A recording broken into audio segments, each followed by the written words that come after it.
Hi, I'm Dr. Musil, and welcome to Lecture 4, Social Contract Theory, where we talk about social contract theory by discussing John Locke's philosophy or moral philosophy, social and political philosophy in general, really.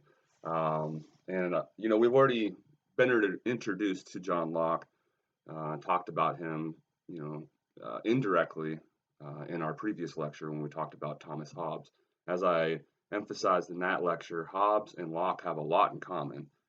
They are both social contract theorists, right? They endorse this idea that what legitimizes a government, right, is the consent of the people that are governed, their agreement to be governed in the first place.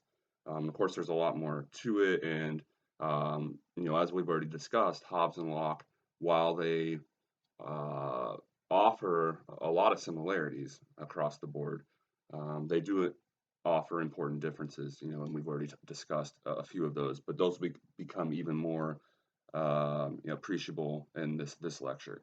We'll highlight those even more. So let's begin by introducing John Locke himself, talking a little bit more about him. Again, we did get to meet him, so to speak, in the previous lecture, but who is this John Locke figure? I mentioned in the previous lecture that there's a good reason why so many Americans tend to be more familiar with John Locke as opposed to Thomas Hobbes. And that's interesting given, as I've said, right, that they share so many similarities in their, philosophy. So what is it about Locke that so many why is it that so many Americans are more familiar with Locke as opposed to Hobbes? And the answer is related to a similar question, and that is why were the founding fathers such fans of Locke and not necessarily Hobbes? And I gave the answer away, I think, in the previous lecture. I alluded to it, but as we'll see, basically, the answer is Locke's going to justify revolution, breaking away from a contract, whereas Hobbes, and again, I tried to really hammer this point home in the previous lecture, right? Hobbes seems to suggest that any social contract is preferable to a state of nature. So we're best off holding on to any contract, as dire as it might seem, right? As tyrannical as the government might seem, that's better off than reverting back to the state of nature. Okay, and Locke's not like that, right? He's going to justify no breaking away from a government. So, right? Naturally, the founding fathers, who were involved in a revolution, are going to latch onto Locke as opposed to Hobbes, given that. And it's interesting. You get a lot of Locke's philosophy shining right through in the founding documents of our country, in the Constitution, Declaration of Independence, almost verbatim, at times. The way things are stated, it's taken from Locke's philosophy. So there's no denying that John Locke had a huge influence on the founding fathers of our country, or of the United States, I should say. So he influenced the founding fathers. Okay. Some peripheral points, not necessarily that important to moral philosophy, but interesting nonetheless. John Locke, he is an example of a philosopher who dabbled in a lot of different things. So he's really well known, obviously, for the kind of things we're going to talk about today, but he also made huge contributions in other aspects of philosophy. For example, epistemology. Remember, epistemology is the category of philosophy concerned with, questions regarding knowledge. And John Locke is a famous empiricist. So you might have heard of, empiricism. So there's a famous debate. It's still, alive to this day between empiricism and rationalism that really came to the forefront in the modern era of philosophy during John Locke's time. So he's one of the primary or most well-known empiricists, defenders of empiricism, whereas like Immanuel Kant would be an example of a rationalist, or Rene Descartes.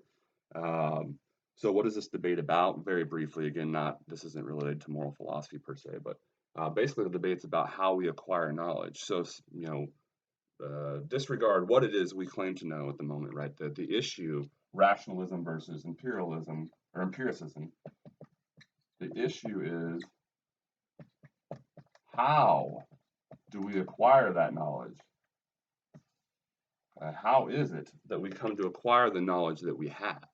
And the empiricist says, basically all knowledge, right, whatever it is we claim to know, required experience. It's not possible to know anything without experience. And so that was John Locke's position. He famously posited that we're born with a tabula rasa, right, which is the Latin phrase for blank slate, right? And then the idea is everything then is subsequently imparted upon us, whatever it is we come to know, then is subsequently imparted upon us by way of our experience. So Locke was of the opinion, right? Here's an empiricist.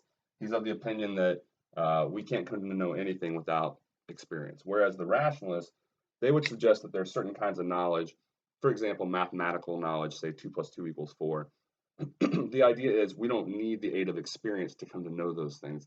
It's almost like we come pre-programmed maybe to know that, right? We don't need the aid of experience or require any experience to figure that out. And of course, the empiricists are just going to deny that, right? They're going to say, no, you had no concept of 2 and then plus any of that without learning via experience from teachers and parents and so on. So again, not something that we need to worry too much about, but John Locke was very much involved in that epistemological debate between the rationalists or rationalism and the empiricists or empiricism. And again, he was one of the MVPs, if you will, of empiricism. Blah, blah, blah. So that was slide or page 2. We'll turn then to slide 3. I already kind of alluded to this, right? Huge, influencer in terms of the founding fathers, including the 3 main aspects of a sound government that he appeals to, right? That he writes about, right? He mentions we need sound laws, we need impartial judges, and we need adequate means. This was a big issue as he'll say, in the state of nature. We need adequate means to enforce the natural law, right? That's one thing that we're really lacking is we have no means. If somebody violates the natural law, we have no means to do anything about it in the state of nature.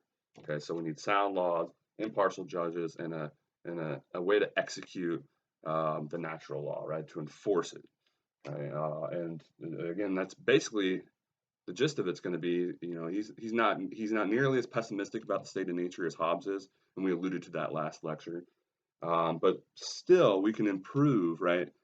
While we're in the state of nature, those 3 things are kind of lacking, as we'll find out here as we move on, right? We don't really have adequate interpretation of the natural law, right? So we need better legislation, as he would say, or sounder laws, more explicit laws, and that's what we're going to get then from a government that's instituted, right? We need impartial judges. Typically, like if we were back in the state of nature, right, we tend to be more just than Hobbes would suggest we are, right? But Locke's still going to concede that when we're involved in disputes and so on, we're human, right? And we have vested interests and so on. So we're going to be a little biased. And so even though things aren't as dreary as Hobbes suggests, right, we still lack a degree of partiality that we can gain by getting into a society, right, where we can then get impartial judges to rule over cases where we would otherwise be involved. Hopefully that makes sense, right? So sound laws, right, we lack those in the state of nature, and that's one of the things we're going to get, right? Impartial judges, we lack those in the state of nature, and that's one of the things we're going to get by getting into a social contract and instituting a government and so on.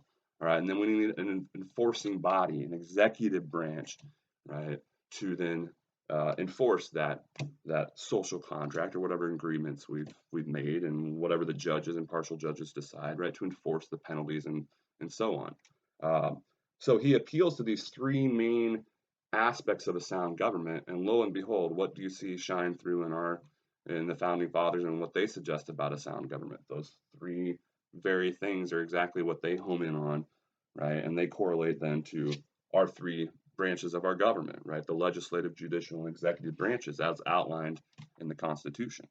Okay, so again, that's Locke, an example of Locke and his influence shining through in the founding fathers and obviously the U.S. Constitution. Okay, so going on to slide 4, we want to talk a little. So we've introduced John Locke. Hopefully we have a pretty decent idea. Again, he's to give you an idea, Hobbes was the early 1600s, and Locke is more towards the end of the 1600s. And I think he died, I want to say 1711 or something, somewhere around there. So he's later than Hobbes, okay? But again, an English philosopher, very, very famous and well known in many, many aspects of philosophy. So moving on, though, let's talk then about the state of nature. I briefly mentioned kind of how it's obviously a little bit more his picture of the state of nature is a little bit more optimistic than Hobbes, right? But what exactly does it look like? Well, like Hobbes, right? There's going to be some similarities here. Locke's going to suggest we're basically free and equal. Okay, so as he says he appeals to that on page 195. He talks about how there's basically this state of equality in the state of nature, and he also says, this is from page 195 of our textbook, it's, quote, a state of perfect freedom. Okay, and this is where it gets interesting though. It's a state of perfect freedom, but, right, this freedom lies within the bounds of what he calls the law of nature, or another way of putting that is natural law. So we're free, but that's free within the bounds of the natural law. And this is where he's different from Hobbes, right? For Hobbes, no, we're truly free. We're free in an absolute sense. We have a right to everything. There's no qualifications here on Hobbes's part. No, we are completely free. Whereas Locke says we're free. This is a state of perfect freedom, but hold up, right? That's within the bounds of the natural law. Okay, and so this is a key big difference, and this intimates or suggests, right, one of the main differences between the two, and that's that, as we alluded to the last lecture, Hobbes does not believe in a natural sense of justice. Back in the state of nature, there's no such thing as right and wrong for Hobbes, right? It's only after we institute the social contract that we have an idea of right and wrong. Right meaning abiding by the contract, wrong meaning not abiding by the contract. Whereas Locke wants to say, no, in the state of nature, okay, we do have a sense of justice. Okay, and we're going to elaborate on that in the next slide here, right? And that's the sense in which, because we have access to that natural sense of justice, right? Although we're free, right? It's a state of perfect freedom, as he says. We're still bound or obligated in some sense to adhere to the law of nature, the natural law, which we ascertain through our rational capacity. So here we have again, by the way, a philosopher stressing the importance or significance of reason, right? So for Locke, okay, this would be, in some sense, a state of absolute freedom in the typical way we would interpret saying absolutely free, right? But we have this thing called reason, which allows us to reflect on our situation and realize, hey, everyone else is kind of similar to me. Don't I owe them a degree of respect, right? And so this reason then is going to help us, right, appreciate what he calls the natural law and realize that although we could go up and just take whatever we wanted from someone else, right, or murder, rape, enslave them, right, we shouldn't. Okay, and again, it's our rational capacity that allows us to appreciate this. So this is why he says things then like, again on page 195, quote, though this be a state of liberty, yet it is not a state of license. Okay, you have the freedom, but you shouldn't just do whatever the heck you want. Okay, and he would say most of us in such a state wouldn't. Whereas of course Hobbes is going to say, oh yeah, we are. We're going to do whatever we can, whenever we can, if we can get away with it. Hobbes would say, right? But Locke's going to say, no, most of us, thanks in large part to this rational capacity, we have an appreciation, a respect for others, right? We want others to succeed. We want to cooperate. We sympathize with others. And now we are human, and we do get our feelings hurt, and we do have biases and so on. And so, again, that's going to suggest why Locke still thinks we have something to gain by getting out of the state of nature, even though it's not as bad as Hobbes suggests. So moving on to slide 5. Okay, let's talk a little bit more about this idea of the natural law. So we're all equal. Again, this is all solicited from our rational capacity, our ability to reason, right? We sense that, hey, we're all kind of in this together. We're all relatively equal. And from this sense of equality, again, it's our reason that's telling us, Locke thinks, that we owe each other, right, some semblance of respect, right? So he says things like this then again on 195, quote, the state of nature has a law of nature to govern it, which obliges everyone, and reason, which is that law, teaches all mankind who will but consult it, that being all equal and independent, no one ought to harm another in his life, health, liberty, or possessions, end quote.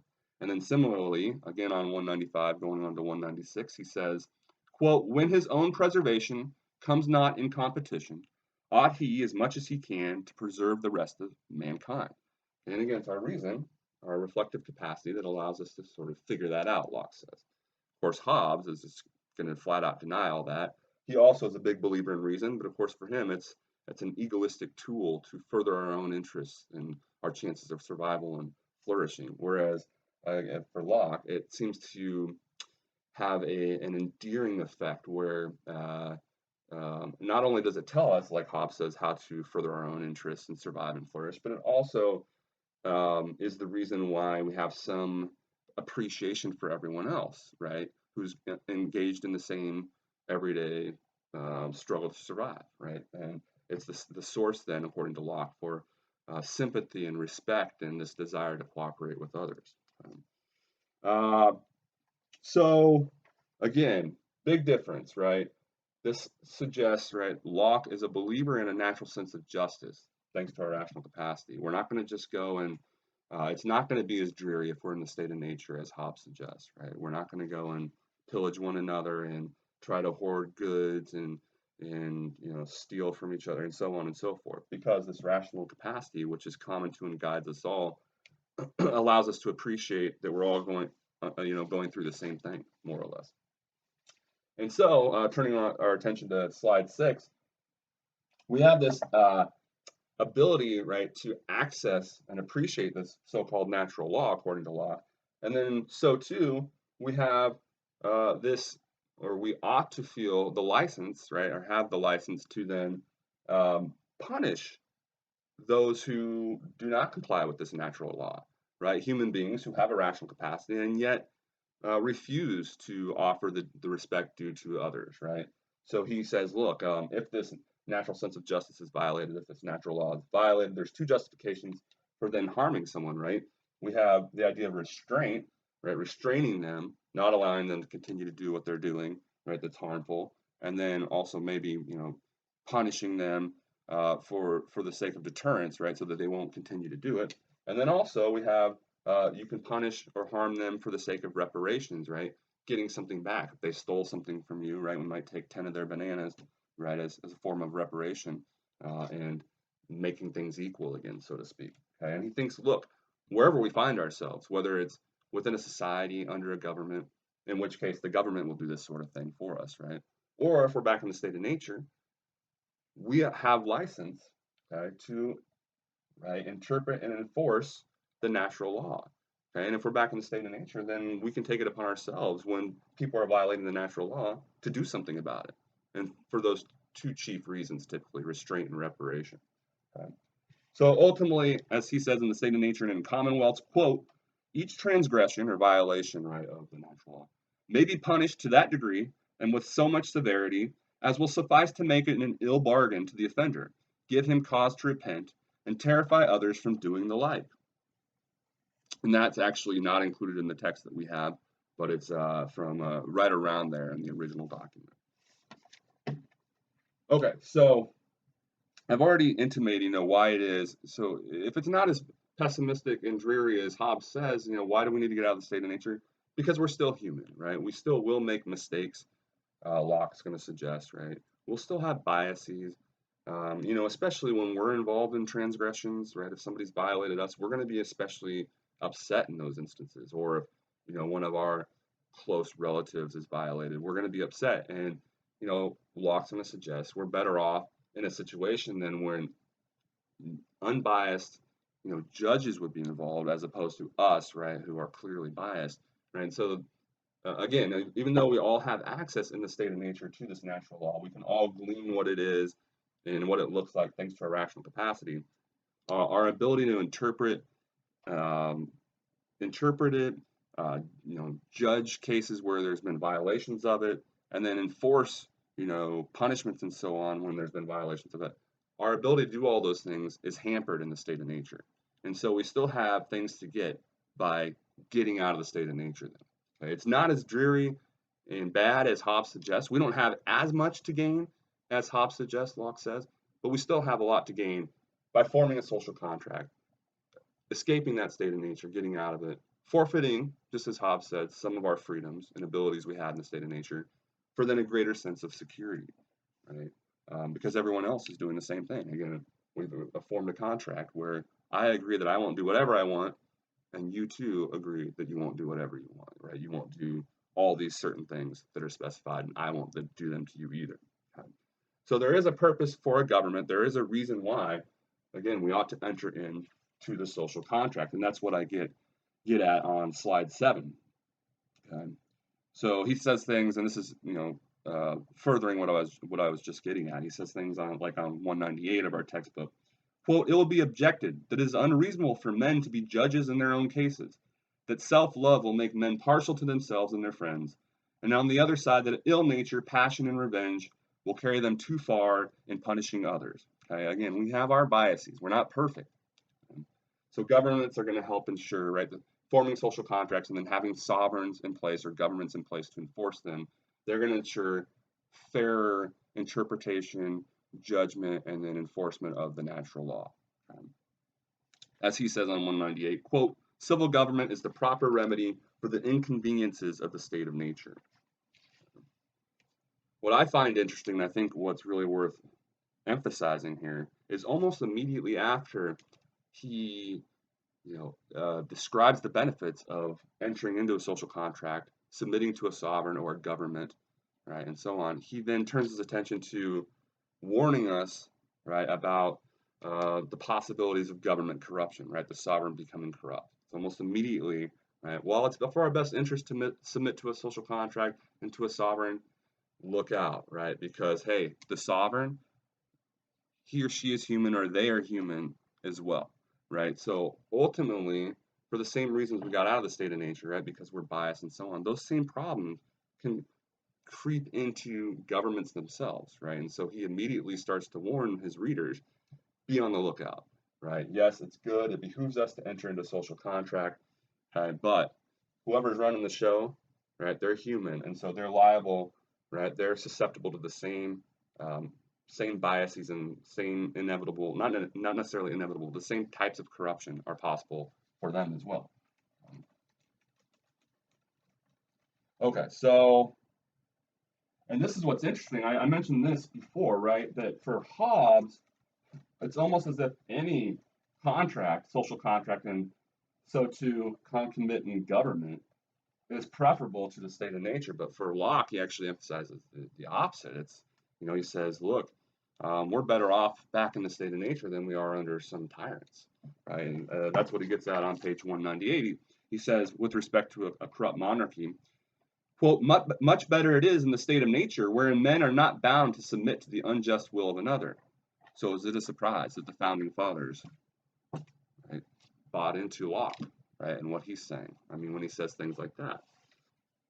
Okay, so we see again that he is a social contract theorist. Okay? We've talked, hopefully you have a good idea of what we mean by a social contract theory, right?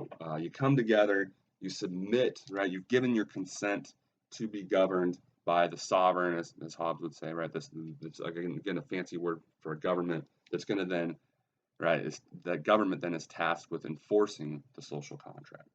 I wanted to point out, though, but real quick before I forget, that Hobbes is a moral conventionalist. I should note this, right?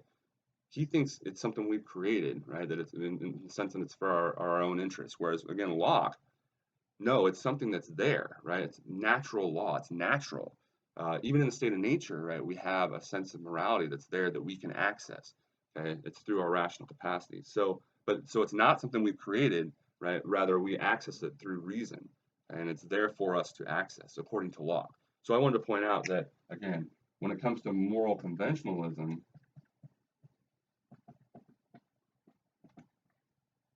and that was the bottom point that I had down here before I erased all this. Hobbes is a moral conventionalist. It's something we create when we institute the social contract. For Locke, that's not the case. No, Locke is not a moral conventionalist. Morality is always there. That sense of justice is always there, even in the state of nature. Hence, he believes in a natural sense of justice. Locke, right? Not Hobbes. So Locke is not a moral conventionalist. It's not something we create. It's there naturally, and it's just it's up to us then through reason to properly access it, if you will. Right? So Locke is not a moral conventionalist. Well, Hobbes is, but they both are social contract theorists. Okay? They both think the legitimacy of a sovereign or a government comes from the consent of the people governed. Okay? And like Hobbes, this is again slide 9, Locke claims that men, quote, unite into a community for their comfortable, safe, and peaceable living. Now, this is all on 200. Another quote, when any number of men have so consented to make one community or government, they are thereby presently incorporated and make one body politic, wherein the majority have a right to act and conclude the rest. And finally, also on page 200, quote, it is necessary the body should move that way whither the greater force carries it, which is the consent of the majority. Right? So we have this idea, we all come together, there's a bunch of us, these are all different people with different wants and desires and wills. Okay? And he says, look, we've submitted, right? We're not going to just do whatever we want. So we have to go then, granted, we're not always going to want the same thing. We have to go with what the majority, let's say the majority, these guys all want to go this way. These guys want to go this way. We have to go with what the majority wants, right? And he does emphasize that quite a bit. That's what I get to on slide 10. He says, look, we're submitting, right? When we enter into a social contract, we're forfeiting, as Hobbes would say, that absolute freedom or that right to everything we had. Okay, we can't just do whatever we want. Well, there's only two kinds of ways that will look then, right? If we're not doing just whatever we want, then we have to kind of move along with everyone else, right? And there's two ways that can go. Either we go with what the majority says, or we require that for us to move at all, everyone's on board, right? We only move when everyone consents to doing whatever. Well, he says, look, that's pretty much impossible. You're never going to get a unanimous decision about anything. So the only alternative left, right, for a sensible interpretation of what it's going to look like to submit to a contract, right, to agree not to do certain stuff, the only sensible way of interpreting how that will look like, what that process is going to be like, is to interpret as being you're going to go with the majority, right, the majority rules, so to speak. Okay. So that's why he was saying the other alternative, right, where you require everyone to be on board with something before you do it. That's not practical. As he says on 200, such consent, unanimous consent, is next to impossible ever to be had. And so he says, again on 200, quote, thus every man, by consenting with others to make one body politic under one government, puts himself under an obligation to everyone of that society to submit to the determination of the majority, or else this original compact, right, the social contract, whereby he with others incorporates into one society would signify nothing. In sum, what, quote, begins and actually constitutes any political society is nothing but the consent of any number of free men capable of a majority to unite and incorporate into such a society. And that kind of gives you the essence of what social contract theory looks like. Like we come together, we all have these different wants and desires, but we come together, we agree that it's for the best not to just do whatever we want. And as Locke would insist, right, do rather what the majority deems appropriate at any given time. Okay. So moving on to slide 11, we go into a little bit more detail specifying again why it is that Locke thinks it does behoove us to get out of the state of nature and enter into a social contract. In general, he's on board with Hobbes, right? We're basically abandoning some of our freedom that we had in the state of nature to then garner a greater sense of security, right? For Hobbes, you had no sense of security in the state of nature because nobody's trustworthy, there's no natural sense of justice, and so on. For Locke, you had some sense of justice, right? And you had some sense of security. It wasn't as dreary as what Hobbes suggested, but you still feel a lot safer and within a social contract, Locke would say. Okay, so we are gaining a greater sense of security, Locke would suggest, by forfeiting that freedom we had in the state of nature and entering into a society, into a social contract that'll be enforced again by the sovereign or the government. Okay. Locke pointing this kind of thing out, he says on 201, quote, the enjoyment of the property he has in this state, and he's referencing the state of nature, is very unsafe, very unsecure. So what you're getting then by entering into a social contract is that safety, right? You're securing your property. Remember, for Locke, property has a very wide or general connotation, right? It encompasses everything about us, right? Our life, liberty, and all our material possessions. Okay? So all of that is unsecure in the state of nature, is what he's saying. It could be a lot more secure within a social contract. Okay? So, and again, we find, going back to those three main aspects of a sound government, we find those three things lacking in the state of nature. Okay, so by exiting out of the state of nature and getting into a social contract, we're going to improve upon these things, right? So back in the state of nature, we lacked, right, what he would say is adequate legislation, right, or adequate interpretation, definition, figuring out of that natural law, right? It's there, and we have the rational capacity to access it, but a lot of us struggle with that. And so a government, a legitimate government that's doing what it's supposed to is going to adequately legislate things. It's going to provide sound laws. That's extremely important for law. Right, so what it's going to provide, what is the social contract going to provide? Legislation, right? Proper interpretation and application of that natural law that already exists, right? So legislation with respect to, again, the natural law. What else are we gaining? Again, we're biased, okay? And so we don't want to be involved in cases that, we don't want to be judging cases that we're actually involved in, right? And so by entering into a social contract, we're going to then get better judges, namely impartial ones. We're going to get better legislation of the natural law, better judges with respect to cases where this has been violated. That won't be as harsh, right? If we were judging cases where, if we were in charge of punishing the person that stole from us, we're probably going to punish them a little bit harsher than somebody that's not involved in the case.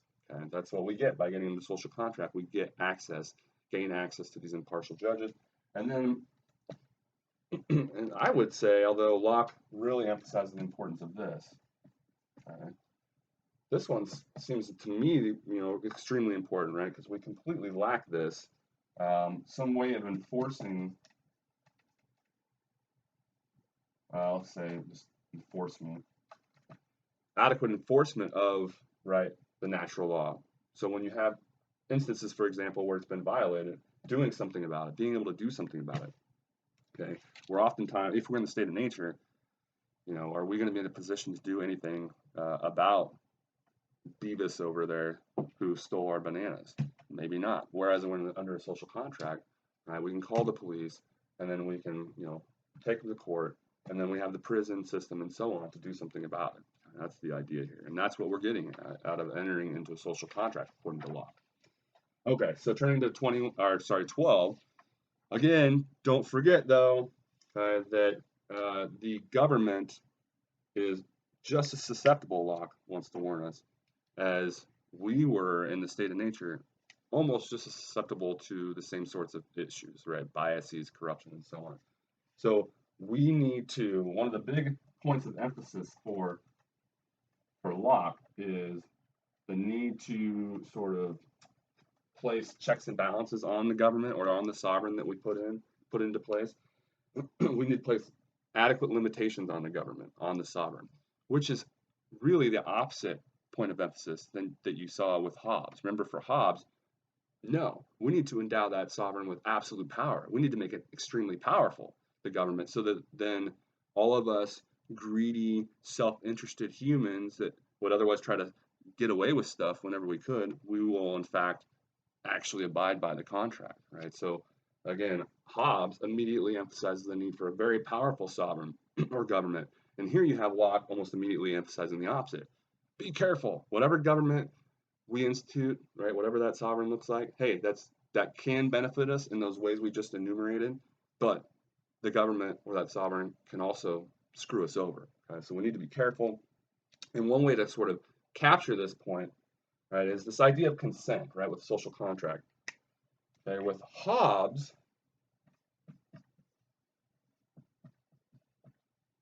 the idea is, look, you need the initial consent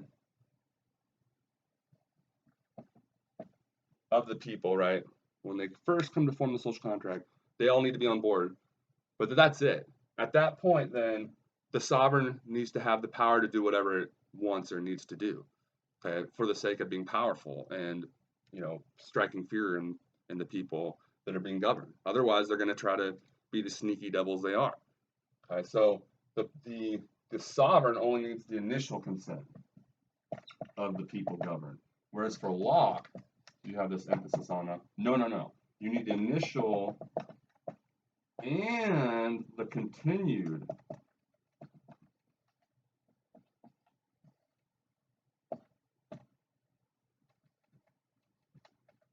So the idea is it's not good enough just for the people to be okay with the sovereign initially.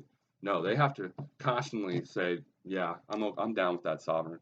Yeah, that sovereign seems to be not neglecting my interest. Okay, I'm cool with them. Right? If at any point they're like, no, seems to be turning tyrannical, not cool, then they have the right, the license, and it's not even Locke speaks as if it's not only do they have the right, it's almost as if they have the obligation. They ought to, right? Then disband, right? Revolt.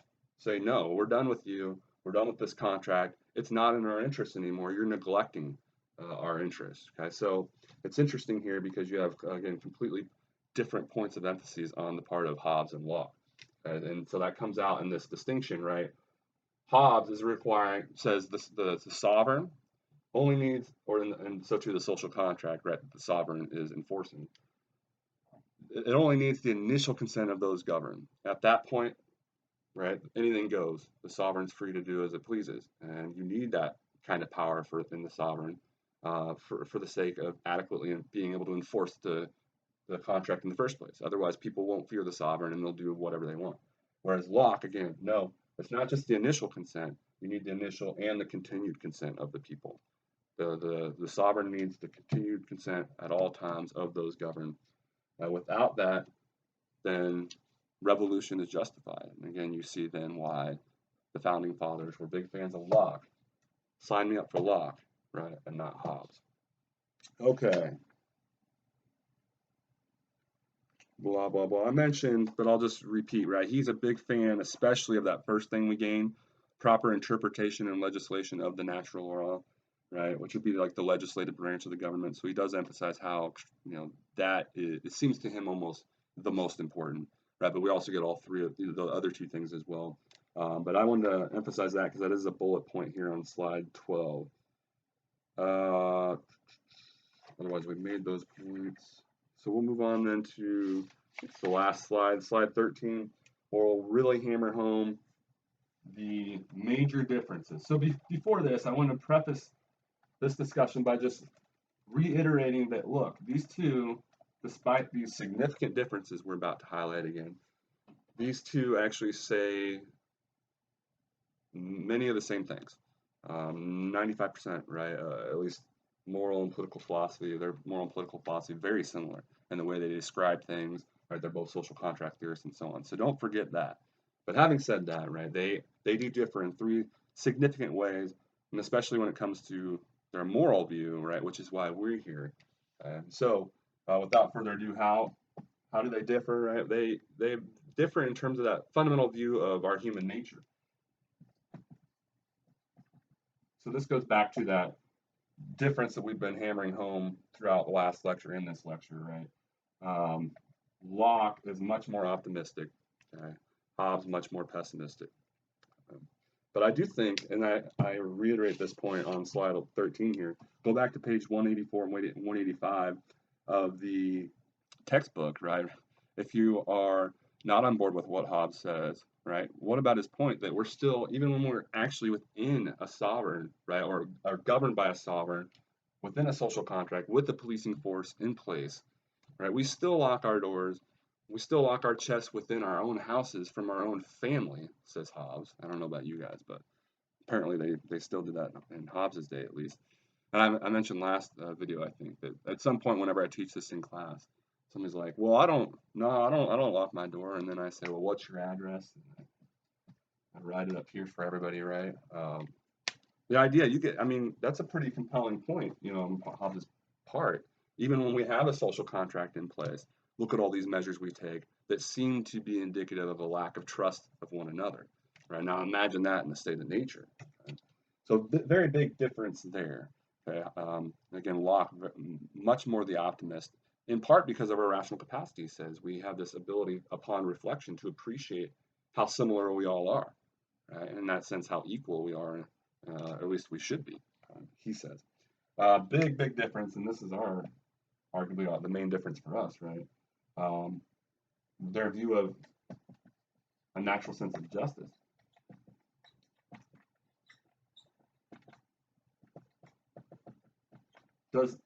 Does morality exist in the state of nature? Hobbes? No. Remember, force and fraud, great things in the state of nature. They're only wrong once you enter into a social contract, right? At which point they're stipulated in our laws and our legislation as being wrong. Okay. But for Locke, yes, there is this natural sense of justice. Right? Those sorts of things, force and fraud, for example, murder, rape, slavery, those sorts of things, they're wrong, whether we're within a contract or not. Locke would say, because again, our reason allows us to access that natural law, which suggests, right, that we're all equal. So what are we doing, murdering each other or enslaving each other or something along those lines, right? So Locke very much a proponent, a believer in a natural sense of justice. Okay? We don't gain morality by entering into the social contract, according to Locke. But that's exactly what happens according to Hobbes, right? We create it. It's a convention of ours, according to Hobbes, right, that we create when we enter into the social contract. So big, huge point of difference. Again, Hobbes is a moral conventionalist. Locke is not. Locke believes in a natural sense of justice. Hobbes does not. Okay? So hopefully that point's pretty clear at this point. And then the third major difference, and then we got done highlighting this with the continued, initial and continued consent point. But their view of sort of government, right, and how powerful we ought to make the sovereign. Okay, Hobbes, right, has this view that the sovereign ought to be all powerful, if you will. So let's say the difference, how to generally capture it, is how powerful should the sovereign be, or the government, right?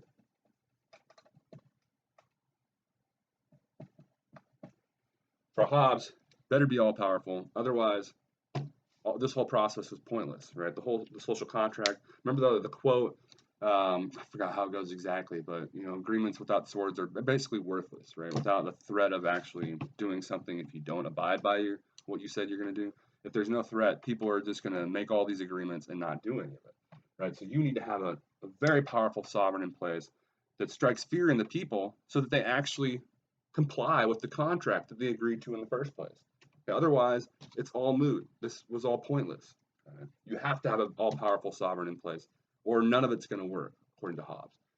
And that makes sense. Again, especially if you're on board with his very dreary picture of human nature, where we can't trust each other and so on, and we're gonna all try to weasel out of things if we can, right? But if you're like Locke and you're not that kind of a pessimist, then why would you find the need for this all-powerful sovereign? And so Locke doesn't emphasize that. And instead, he emphasizes, right, limiting the government, being on guard against the government, putting in all kinds of checks and balances to make sure it's doing the right thing at all times. Okay? So he emphasizes, Locke, that is, the reason for entering into a social contract in the first place, to further our own interests. Okay? And if at any time we feel that our own interests aren't being furthered via the social contract, then not only is it our right, but he seems to speak almost as if we have a duty or an obligation then to revolt and get out, right, and reject the contract at that point. Okay, so pretty interesting stuff here. Hopefully you enjoyed our discussion of Hobbes and Locke, especially not especially, but including the at times very dreary sort of outlook and picture of, like, for example, the state of nature, and are things really as dreary as Hobbes suggests? I'll be interested to find out what you guys think. So again, some of these reflection time questions get back to that basic question, right? Are things as bad as Hobbes makes it seem, or are you more of an optimist like Locke? And what about this notion? Remember, Locke, I like the first question here in the reflection time. Locke's pretty confident, right, that in the state of nature, if we go back and we find ourselves in the state of nature, that our reason is going to ensure some degree of respect towards one another. How confident are you in that, right? If you take 500 random people and you're one of them, throw you all on an island, how confident are you that just because you all have a rational capacity, that you guys will make things work to some extent, that people will be somewhat civil at least? Okay?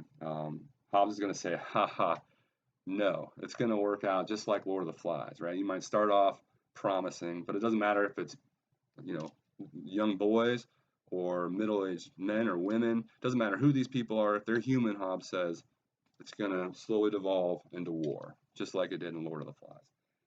So interesting stuff here. Again, a lot of this is basically going back to the fundamental tension, which I started off the Hobbes lecture by alluding to, between freedom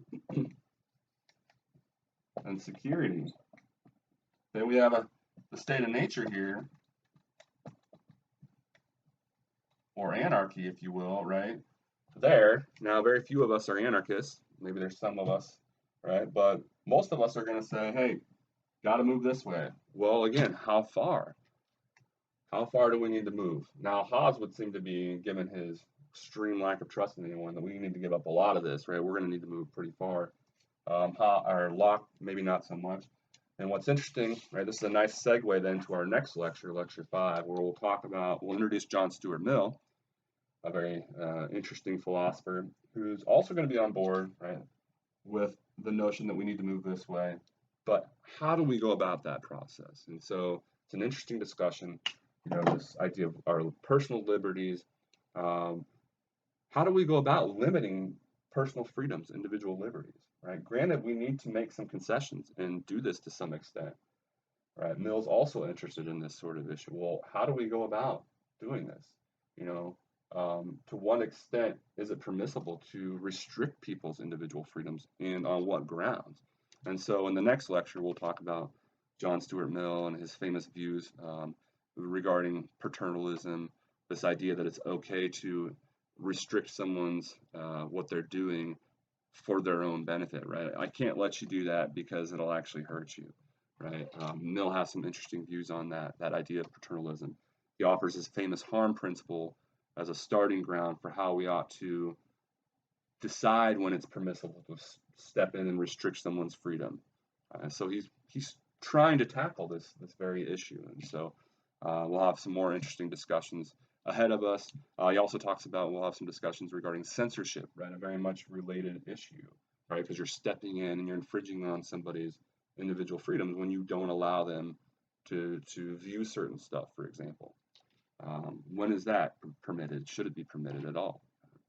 So that's what we have to look forward to. Hopefully you enjoyed our discussions again of both Hobbes and Locke. And stay tuned, and we'll see you for lecture 5. Thanks.